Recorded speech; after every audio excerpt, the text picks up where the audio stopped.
cloud computing, we believe, should have the following characteristics. Being able to be provisioning, being able to provision resources as well as deprovision resources. So the instant provisioning, deprovisioning puts a lot of pressure on back office systems, be it auto management, be it catalog, be it service activation, provisioning, policy management, all of those things comes into play. Talking about self-healing. Now, self-healing is not just about self-chop and 4G, right? Self-healing becomes very, very critical when we talk about cloud as well.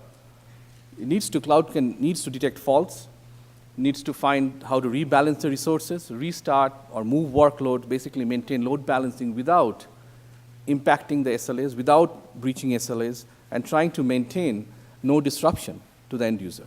A huge challenge, and something which needs to be part of any cloud environment.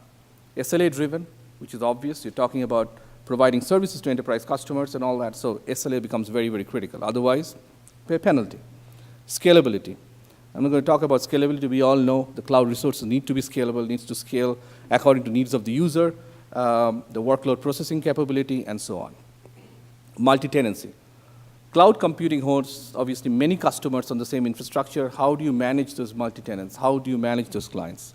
Those becomes critical. Virtualization, virtualized environment.